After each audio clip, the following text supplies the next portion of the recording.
అటువంటి ఎవరైనా ఉంటే కఠినంగా చట్ట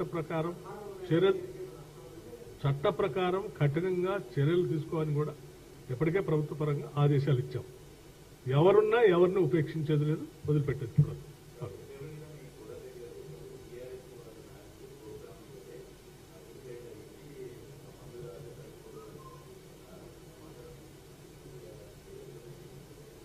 నేను ఇంకా లోతుగా కూడా డిపార్ట్మెంట్ కూడా చెప్పాను.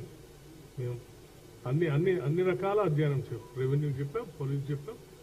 ఎవరిని ప్రొటెక్ట్ చేయడం కోసం కూడా ఎవరు చేయాల్సిన అవసరం లేదు. ఎందుకంటే ప్రతి మనిషి ప్రాణం చాలా విలువైంది.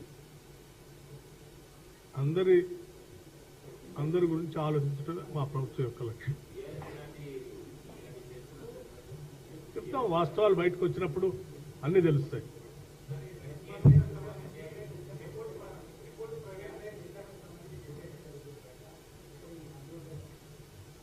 అది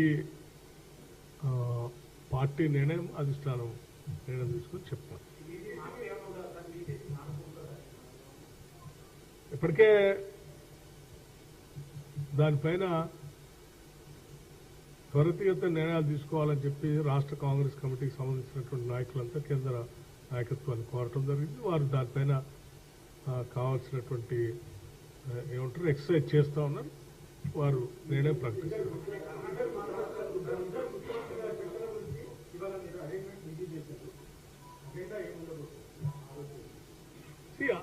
ఆరో తారీఖు నాటి అజెండా మొత్తం కూడా రాష్ట్ర విభజన జరిగి ఆ విభజనలో రాష్ట్ర ప్రయోజనాల కోసం పొందుపరిచినటువంటి అనేక అంశాలు గత 10 సంవత్సరాల నుంచి కొన్ని పరిష్కారానికి నోచుకోకుండా పెండింగ్ ఉన్నాయి.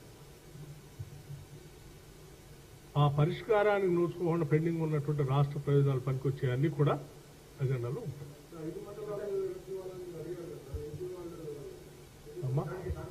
5 గ్రామాలు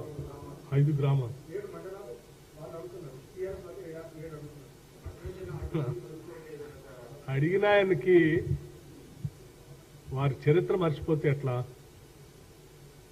రాష్ట్ర విభజన జరగక ముందు తెచ్చినటువంటి చట్టంలో 7 మండలాలు లేవు. 7 మండలాలు తెలంగాణకి ఉంది.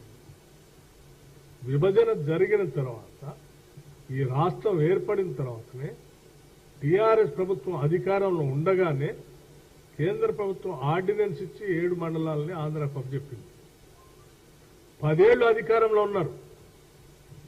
వారు హయాంలో 7 మండలాలని ఆంధ్రాకు అప్పచెప్తే ఆనాడు అపోజిషన్లో మేము శాసనసభలో ఉండి దీన్ని వ్యతిరేకించాలని ఏకగ్రీవ తీర్మానం చేయాలని డిమాండ్ చేసి తీర్మానం చేపిస్తే తీర్మానం చేసి నేను అందరిని ఢిల్లీ తీసుకొని పోతా అని సభకి మాటిచ్చినటువంటి ఆ సభానాయకుడు పూర్తిగా గాలికి వదిలేసి 10 ఏళ్లు దాని గురించి మాట్లాడుకునే ఎన్నిసార్లు ప్రయత్నం చేసినా ఇవాళ తగుదనమ్మా అని 7 మండలాల కోసం మీరు కొట్లాడాలని నేను ఎస్ 7 మండలాల కోసం కొట్లాడటం కోసం మీరు నిజంగా చిత్తశుద్ధి ఉంటే మీ నాయకత్వం, మీ నాయకుడు, మీరు తప్పనిసరిగా మీరు తీసుకునే నిర్ణయానికి మేమంతా ఉంటాం, సపోర్ట్ కూడా చేస్తాం.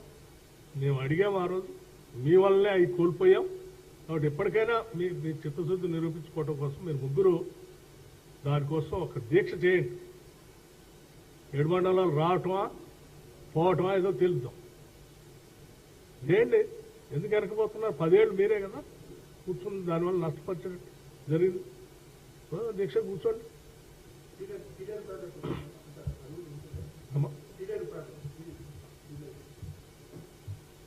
చట్టంలో నేను అదే చెప్పేది, చట్టం ద్వారా మనకు పొందుపరిచిన హక్కులన్నింటినీ సాధ్యమైనంత వరకు పొందడం కోసమే మనం చర్చలో కూర్చొని మాట్లాడతాం.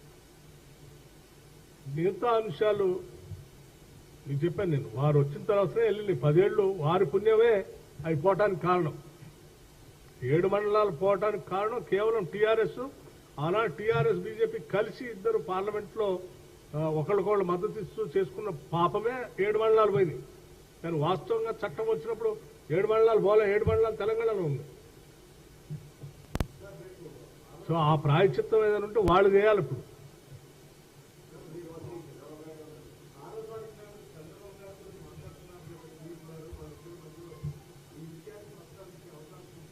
ఏ విషయం అవన్నీ అజెండా నేను చెప్పినప్పుడు